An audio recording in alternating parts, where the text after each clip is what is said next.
Medical కాలేజీలను మెరుగుపరిచేందుకు తెలంగాణ సర్కార్ ముప్పతిప్పలు పడుతుంది. గత ప్రభుత్వం ఇబ్బడి ముబ్బడిగా మెడికల్ కాలేజీలను తీసుకొచ్చి సౌకర్యాలను గాలికొదిలేసింది. తాజాగా కాంగ్రెస్ ప్రభుత్వం వీటిని మెరుగుపరిచేందుకు నానా తంటాలు పడాల్సి వస్తుంది. అసలెందుకు రాష్ట్రంలో మెడికల్ కాలేజీల పరిస్థితి ఎలా ఉంది? Let's watch. తెలంగాణలో 34 మెడికల్ కాలేజీలు ఉన్నాయి. అయితే గత ప్రభుత్వం పేరుకైతే మెడికల్ కాలేజీలకు అనుమతులను తెచ్చిందే. కానీ ఏ ఒక్క మెడికల్ కాలేజీకి కూడా సరైన బిల్డింగ్ లేదు, ఫ్యాకల్టీ లేదు, మినిమం ఫెసిలిటీస్ లేకుండానే బోధన మొదలుపెట్టారు. చివరికి నేషనల్ మెడికల్ కమిషన్ నిబంధనల ప్రకారం అటాచ్డ్ హాస్పిటల్స్ ఉండాలి. కానీ అవేవీ లేకుండానే షెడ్లలో మెడికల్ కాలేజీలు రన్ చేస్తూ దగ్గరలో ఉన్న జిల్లా ఆసుపత్రులు, ఏరియా ఆసుపత్రులు, చివరికి ప్రైమరీ హెల్త్ సెంటర్ ను కూడా అటాచ్ చేస్తూ మొక్కుబడిగా నడిపించారు. నేషనల్ మెడికల్ కమిషన్ తెలంగాణలోని అన్ని మెడికల్ కాలేజీలకు షోకాజ్ నోటీసులు పంపింది. కనీస వసతులు లేకుండా, ఫ్యాకల్టీ లేకుండా, ల్యాబ్లు, పరికరాలు లేకుండా మెడికల్ కాలేజీలను ఏ విధంగా నడుపుతారంటూ ప్రశ్నలు సంధించింది.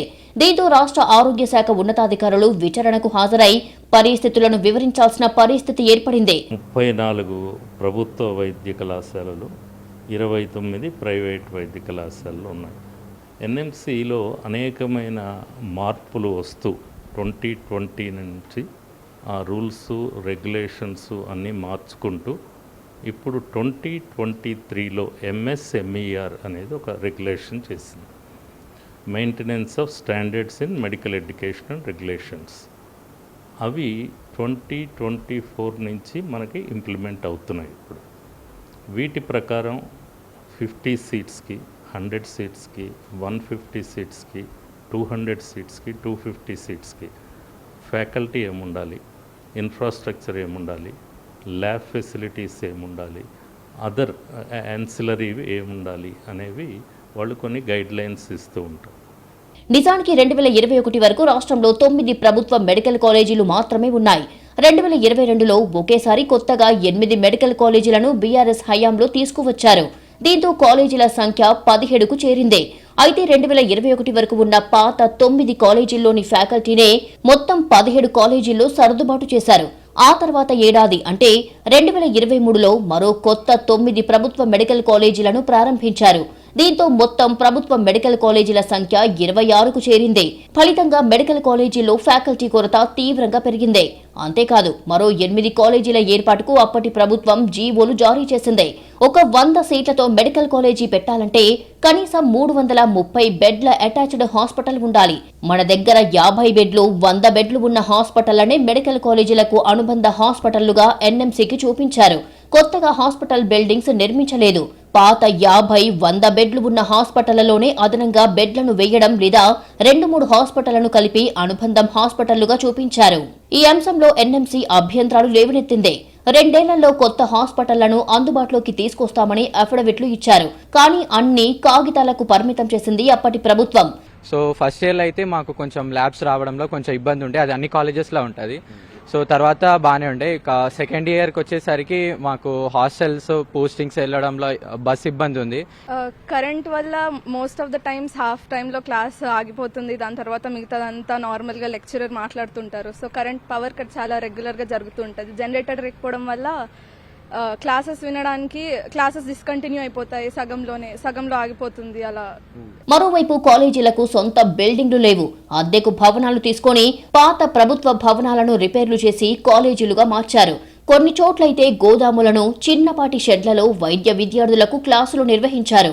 2 ఏళ్లలో అన్ని కాలేజీలకు భవనాలను అందుబాటులోకి తీసుకొస్తామని ఎన్ఎంసీకి అప్పటి ప్రభుత్వం అఫిడవిట్లిచ్చి పర్మిషన్లు తెచ్చింది.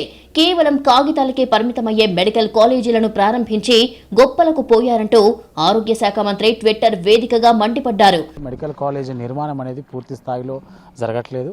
ఇక్కడ దాదాపు 130 కోట్లు రిలీజ్ చేసారు మెడికల్ కాలేజ్ అభివృద్ధి కోసం, బిల్డింగ్ కన్స్ట్రక్షన్ కోసం. కానీ ఇప్పటికీ పనులు ఇంకా పూర్తి స్థాయిలో కాలేదు. నామమాత్రంగా పనులు జరుగుతూ ఉన్నాయి. పర్యవేక్షణ కరువైంది. ముఖ్యంగా ఈ అకాడమిక్ ఇయర్కి సంబంధించి 2025-26 అకాడమిక్ ఇయర్కి సంబంధించి విద్యార్థులు అకాడమిక్ అడ్మిషన్స్ వస్తే మాత్రం ఇక్కడ వాళ్ళు అసలు అకాడమిక్ క్లాసులు నిర్వహించడానికి బిల్డింగ్ ఫెసిలిటీస్ లేవు, ఇన్ఫ్రాస్ట్రక్చర్ లేదు. ఇక్కడ అకౌంటేషన్ బిల్డింగ్ కూడా, హాస్టల్ బిల్డింగ్స్ కూడా లేవు. చాలా ఇబ్బందులు ఎదుర్కొంటున్న పరిస్థితి ఉంది. ఇప్పటికే బయట ఉంటున్నారు విద్యార్థులు. కాంగ్రెస్ ప్రభుత్వం వచ్చాక 2024లో మరో 8 కాలేజీలకు అనుమతులు వచ్చాయి. దీంతో మొత్తం ప్రభుత్వ మెడికల్ కాలేజీల సంఖ్య ప్రస్తుతం 34కు చేరింది. సాధారణంగా మెడికల్ కాలేజీల్లో అసిస్టెంట్ ప్రొఫెసర్లు, అసోసియేట్ ప్రొఫెసర్లు అని 3 కేటగిరీలు ఉంటాయి. కానీ తెలంగాణలోని మెడికల్ కాలేజీలలో ఫ్యాకల్టీ కొరత తీవ్రంగా ఉంది. నిజానికి అసిస్టెంట్ ప్రొఫెసర్లను మాత్రమే నేరుగా నియమించుకునే అవకాశం ఉంటుంది. అసోసియేట్ ప్రొఫెసర్లను డైరెక్ట్ గా రిక్రూట్ చేసుకునే అవకాశం లేదు. దీంతో ఫ్యాకల్టీ కొరత వేధిస్తోంది. ప్రస్తుతం చాలా మెడికల్ కళాశాల తరగతులు షెడ్లలో నిర్వహిస్తున్నారు. కాంగ్రెస్ ప్రభుత్వం ఏర్పడిన తర్వాత కొత్త భవనాలకు నిర్మాణ పనులు వేగవంతం చేశారు. తాజాగా ఎన్ఎంసీ అధికారులతో హెల్త్ సెక్రటరీ క్రిస్టినా జెట్ చోంగ్తో medical education director Narendra Kumar సమావేశమయ్యారు. మెడికల్ కాలేజీలో ఫ్యాకల్టీ వసతులపై హెల్త్ సెక్రటరీ డిఎంఈ ఇచ్చిన సమాచారంతో ఎన్ఎంసీ అధికారులు సంతృప్తి చెందారు. ఒకేసారి పెద్ద సంఖ్యలో కాలేజీలు ఏర్పాటు అవడం వల్ల ఫ్యాకల్టీ కొరత, మౌలిక వసతుల కల్పనలో ఇబ్బందులు ఏర్పడ్డాయని ఆరోగ్య శాఖ ఉన్నతాధికారులు వివరించారు. మెడికల్ కాలేజీలు, అనుబంధ హాస్పిటళ్ల అభివృద్ధికి రాష్ట్ర ప్రభుత్వం కట్టుబడి ఉందని, కాలేజీలు, హాస్పిటళ్ల బిల్డింగ్ల పనులు కొనసాగుతున్నాయని తెలిపారు. అవసరమైన నిధులు కేటాయించడం జరిగిందని, ఫ్యాకల్టీ నియామకానికి అనుమతులు జారీ అయ్యాయని డిఎంఈ అధికారులు ఎన్ఎంసీ అధికారులకు తెలిపారు. వీలైనంత త్వరగా ఫ్యాకల్టీని నియమించుకోవాలని, వసతులను మెరుగుపరుచుకోవాలని ఎన్ఎంసీ సూచించింది. కాలేజీల పర్మిషన్లకు ఎలాంటి ఇబ్బంది ఉండదని, సీట్ల కొరత వంటి ఆలోచనే లేదని ఎన్ఎంసీ స్పష్టం చేసినట్టుగా ఆరోగ్య శాఖ అధికారులు ప్రకటించారు. గత ప్రభుత్వం ఇచ్చిన మెడికల్ కాలేజీలో హెచ్ఆర్కి సంబంధించిన జీవోలు విడుదల చేయకపోవడం వల్ల ఇన్ఫ్రాస్ట్రక్చర్, ఫ్యాకల్టీ కొరత వల్ల ఇబ్బందయ్యింది. కానీ ఈ ప్రభుత్వం ఫ్యాకల్టీ కొరత లేకుండా వాటికి సంబంధించిన జీవోను విడుదల చేసింది. 1323 అసిస్టెంట్ ప్రొఫెసర్ల పోస్టుల కోసం నోటిఫికేషన్ విడుదలకు సిద్ధమవుతోంది. అసోసియేట్ ప్రొఫెసర్ల కోసం 320 మందికి ప్రమోషన్స్ కోసం రంగం సిద్ధం చేస్తోంది. అంతేకాకుండా 360 ప్రొఫెసర్స్ ప్రమోషన్స్ జరగబోతున్నాయి.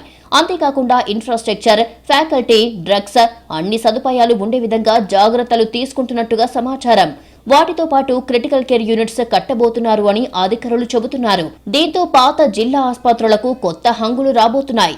రాష్ట్రంలో అదనంగా 6700 బెడ్స్ కొత్తగా ప్రభుత్వ ఆసుపత్రుల్లో చేరబోతున్నాయి. హాస్పిటల్ లుక్స్ మొత్తం మారబోతున్నట్టుగా తెలుస్తోంది. కొత్తగా వచ్చిన 8 మెడికల్ కాలేజీలలో 400 మెడికల్ యూజీ సీట్లు, 50 పీజీ సీట్లు రాబోతున్నాయి. పూర్తి స్థాయిలో ఆరోగ్య శాఖలో మార్పులు చేర్పులు చేసి ప్రక్షాళన చేయబోతున్నట్టుగా ఆరోగ్య శాఖ అధికారులు చెబుతున్నారు.